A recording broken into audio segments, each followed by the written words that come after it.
So now I'm going to teach you how to blast your glutes. So we're going to start with the face blaster for a prep, and for the sake of modesty, I'm going to do this over clothes, but always when you're blasting, it is on bare skin with oil.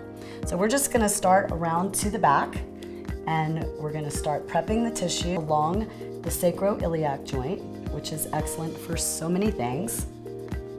And then we're going to move around our 3 muscles on top at the surface: glute max, median, and min. There's 6 other little guys underneath, including the piriformis, which is an issue for a lot of people.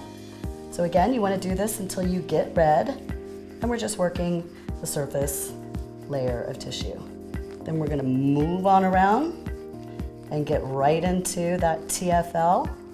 Nothing wrong with going a little lower if you're doing this for beauty, for this area. This is an area that a lot of people from a physical standpoint are not overly happy with.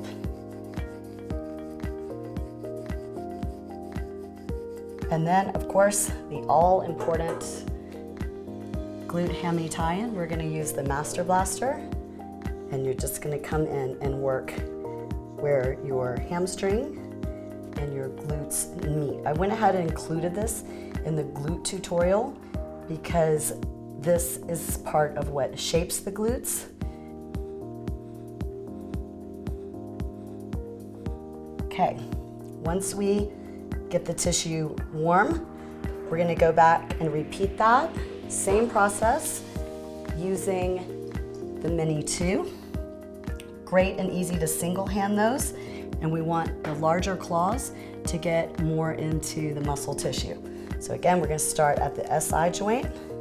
If you'll notice, I'm going a little bit harder, and you can go all the way down around the whole glutes, keeping a brisk and light movement.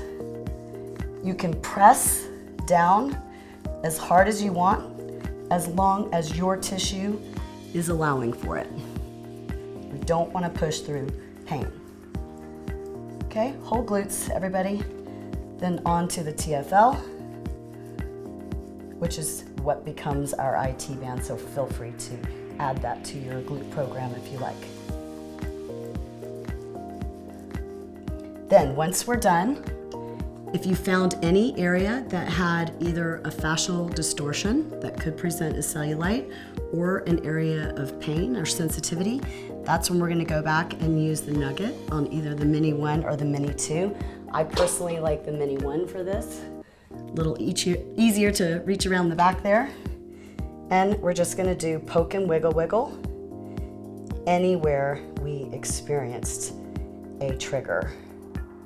Sensitive areas, knots.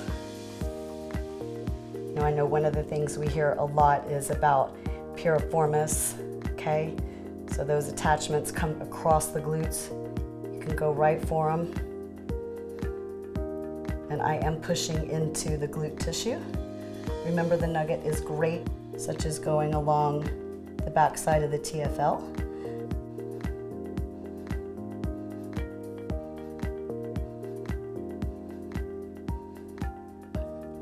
It's a simple poke and wiggle wiggle,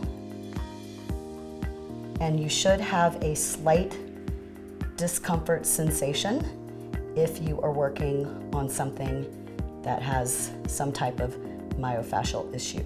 So don't let that scare you away. Those are the areas that need it the most.